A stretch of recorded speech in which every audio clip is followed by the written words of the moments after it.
Workaholics are not role models. A CEO of a reputed organization once said he has been working for more than 90 to 100 hours a week for many years, and jokingly adds that he should have done more. And in another reputed car manufacturing company, dozens of employees and managers get cash rewards and appreciation certificates for not taking a single day's leave during the last 2 or 3 years.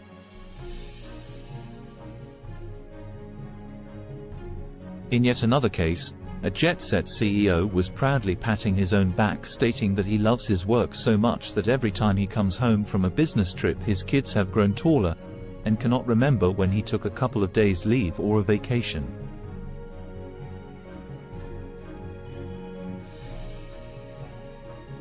Nowadays, the number of such corporate clowns is increasing at an exponential rate.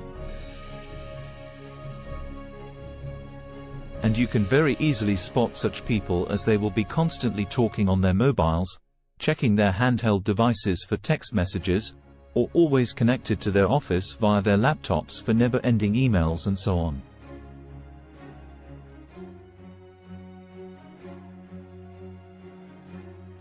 Such people have their hands and minds loaded with projects, countless unfinished tasks, endless meetings, emails, and constant sweating of the small, medium, and big details. When questioned, they claim to enjoy the job so much that they just work and do more work, especially to impress the media. And they also proudly believe they can be role models for others. However, contrary to what they believe or self-congratulate, such habits are nothing to be proud of, and nor should they be your role models, as you will shortly see. In reality, workaholics are always driven by deep internal needs, rather than external ones. Here are some ugly facts about workaholics. A New York tour operator once proudly said, "New York is a city that never sleeps." For this, an elderly tourist calmly replied, "And it definitely looks like it." Super workaholics are not necessarily the most efficient people, even if they stubbornly work 18 hours a day. In fact, they are the least efficient of people. They may appear to be working, but internally their brain would have turned off.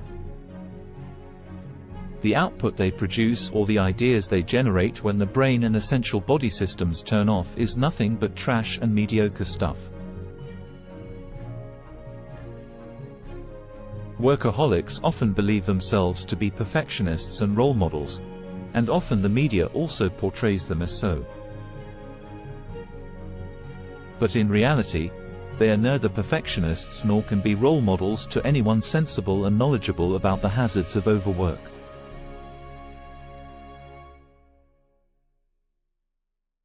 They may have plenty of hollow followers who are as lunatic as themselves, but no sensible person will agree or appreciate this kind of burnout. High workaholics suffer from a disease called obsessive-compulsive disorder, which is an inability to let go. Most of them suffer from the indispensability syndrome, to constantly prove something great every day and every minute. They cannot bear being left out and always want to be involved in everything. They are terrified of being left out of the loop or some information. They are also unable to delegate. And they believe that nothing can work if they are not involved. Excessive workaholics are also appreciation-seeking addicts with a deep craving for recognition and appreciation. They suffer from a deep inferiority complex and try to cover it up by proving they can work long hours and days without a break.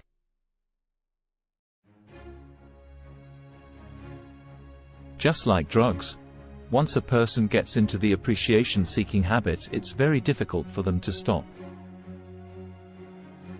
They constantly seek appreciation and will keep doing things to invite more appreciation, even if their mind and body refuses to tag along.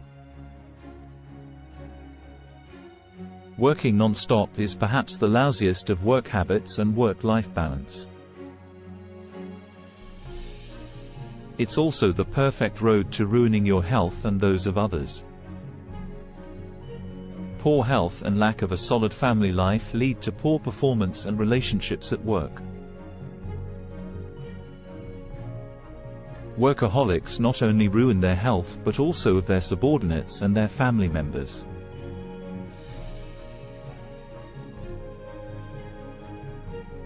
Of course, they may earn more money than ordinary workers and have access to more materialistic pleasures.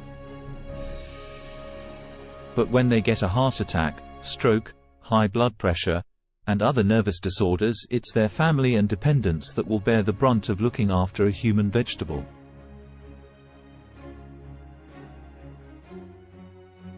Hence, every workplace and home needs mentally and physically balanced individuals that can create pleasantness instead of chaos, stress, and constant pressure. Workaholics often don't know whether they are workaholics. They falsely believe they are role models to the younger generation or their peers. But people will often pretend to appreciate a workaholic in front of them. But they laugh and ridicule them behind their back. Finally, no one on their deathbed ever says, "I wish I could have worked more." And we can conclude this video with a great quote from Bertrand Russell. One of the symptoms of an approaching nervous breakdown is the belief that one's work is terribly important.